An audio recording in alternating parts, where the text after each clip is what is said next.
Hi everybody, meet Timmy. Today, Timmy's going to learn about psychology and advertising.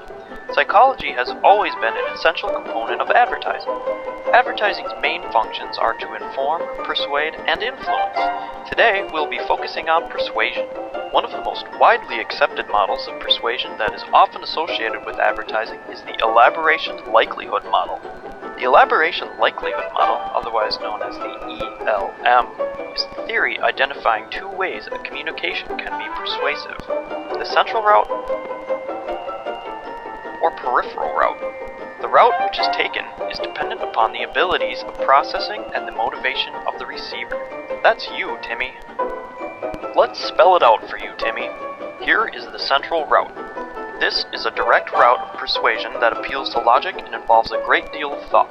The central route is associated with high involvement. Involvement is how much time, energy, and other resources you are willing to put into the process. How much attention do you want to put into it, Timmy? Let's say you really want a new car, and you see an advertisement for a car on TV. Because you really want a car, you are highly involved. Now you are more likely to listen to that commercial. Because a car is an expensive investment, it has high perceived risk, which is defined as potential for loss in the pursuit of a desired outcome. By way of the central route, you will look at the facts and use logic to make your decision. It is more effective when the facts and arguments are more believable, and then you will buy that car, Timmy. This route often leads to more permanent attitude change. Remember, Timmy, this is a dual process model. Dual means two, Timmy. Let's look at the alternative, the peripheral route. In this route, the receiver, that's still you, Timmy, does not think carefully about a communication and is influenced instead by superficial cues. Examples of these cues or gimmicks include an emotional story, bright colors, sappy music, or an attractive speaker. Low involvement is associated with the peripheral route because the message content becomes relatively unimportant and ignored. The results of the peripheral route are more temporary and subject to change, as these cues play to the senses, emotions, and feelings. Yes, that's right, Timmy. Feelings. And now a word from our sponsors. Today's program is brought to you by Colors. Colors, colors, colors, the most important and effective aspect of advertising. Psychologists report that color impression can account for 60 to 70% of consumer reaction. Let's meet the colors. First up is red. Red increases blood pressure, heart rate, appetite, grabs attention, and stimulates quick decision making. Meet pink. Pink is associated with sweetness and is often used in the sales of candy and pastries. And then there's orange.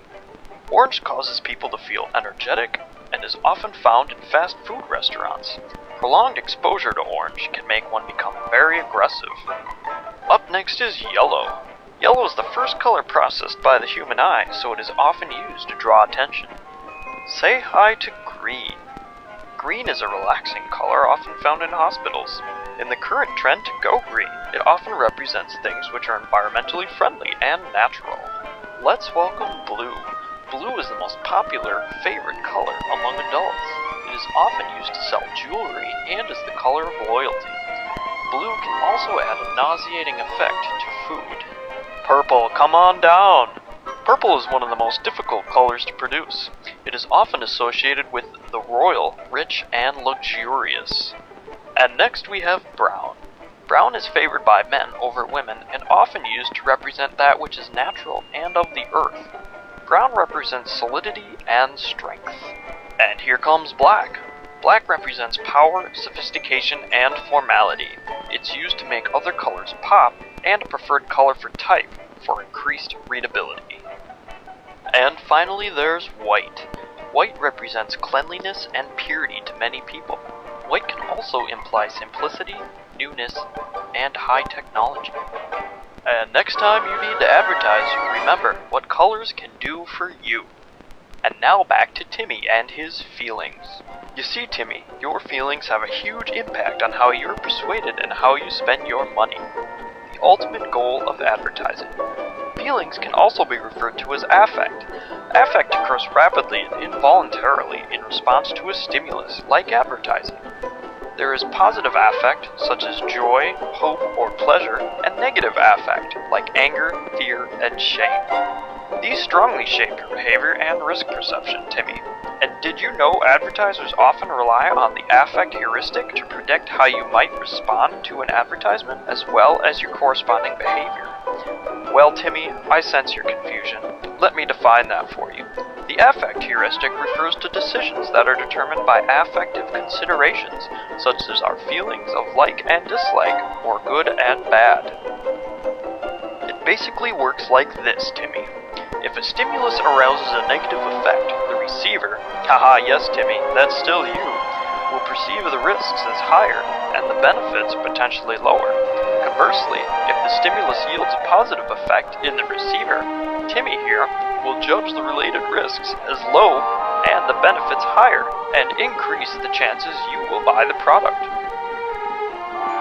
This is why advertisements often contain positively charged emotional images and slogans, as well as the basic factual information.